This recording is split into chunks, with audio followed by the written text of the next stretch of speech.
வணக்கம். இன்னைக்கு என்2ஓட காஞ்சி வந்து பார்க்க போறோம். ஸோ இந்த காஞ்சியோட பேரு இது வந்து என்னன்னா, ரோவிங் பிசைட்ஸ் அப்படின்னு 2 மீனிங் இருக்கு. ஸோ இதுக்கு ரீடிங்ஸ்ன்னு சொல்லுவாங்க இல்லையா? ஒன்யோமி, கொன்யோமின்னு. ஸோ அது வந்து என்னென்னன்னா, ஹே, நமி, நரா, பேரு. ஓகேவா? ஸோ இந்த பர்ட்டிகுலர் காஞ்சிய வந்து எப்படி நம்ம ரிமெம்பர் பண்ணிக்கிறதுன்னு ஒரு சின்ன ஒரு அ பிக்சர் மாதிரி நான் உங்களுக்கு காமிக்கிறேன்.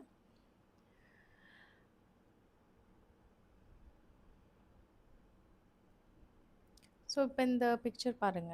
உங்களுக்கு ஒரு போட் வந்து தெரியுது. ஸோ அந்த போட்ல வந்து ரோ பண்ணிட்டு இருக்க மாதிரி இருக்கு இல்லையா?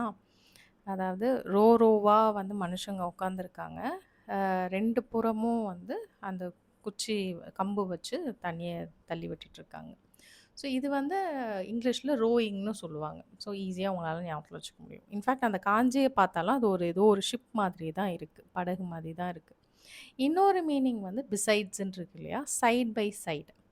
இப்போ இந்த காஞ்சியிலேயே பார்த்தீங்கன்னா, தட்ஸ்ன்னு ஒரு காஞ்சி வந்து உள்ள இருக்கு. கொஞ்சம் நல்லா குறிப்பா கவனிச்சீங்கன்னா உங்களுக்கு தெரியும். இது ஒரு என்3, என்4 காஞ்சின்னு நெனைக்கிறேன். ஸோ இது வந்து சைட் பை சைட் அதுதான் பிசைட்ஸ். ஸோ இப்படி வந்து இந்த காஞ்சிய வந்து நீங்க ஞாபகத்துல வச்சுக்கலாம். ஸோ நெக்ஸ்ட்டு வந்து இப்ப இந்த காஞ்சி வந்து நெறையா வேர்ட்ஸ்ல யூஸ் பண்ணியிருக்காங்க. பட் ஸ்பெசிஃபிக்கா என்2 வேர்ட்ஸ்ன்னு பார்த்தா 2 வேர்ட் இன்னைக்கு பார்க்கலாம்.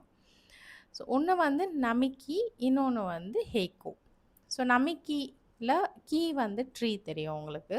ஸோ இது வந்து ரோட் சைட் ட்ரீஸ். ஸோ இப்ப நம்ம வில்லேஜ் சைட்லனா பார்த்தா நடுவால ரோட் இருக்கும். 2 சைடும் மரங்கள் இருக்கும் இல்லையா? ஸோ அதுதான் ரோட் சைட் ட்ரீஸ். ஹெய்கோ அப்படின்றது என்னதுன்னா, கோன்றது இக்கோவோட கோ. ஸோ இது வந்து சைட் பை சைடு இல்ல கன்கரண்ட், பேரலல் அப்படின்ற மீனிங் வந்து இருக்கு. ஸோ இன்னைக்கு வந்து நம்ம ஒரு காஞ்சியோட மீனிங் ப்ளஸ் அதை எப்படி ஞாபகத்துல வச்சுக்கலாம். அண்ட் தென் அதுக்கு ரிலேட்டடான வேர்ட்ஸ் வந்து நம்ம பார்த்துருக்கோம். Thank you so much. நான் இன்னொரு காஞ்சியில உங்களுக்கு நெக்ஸ்ட் டைம் பார்க்குறேன். Thank you.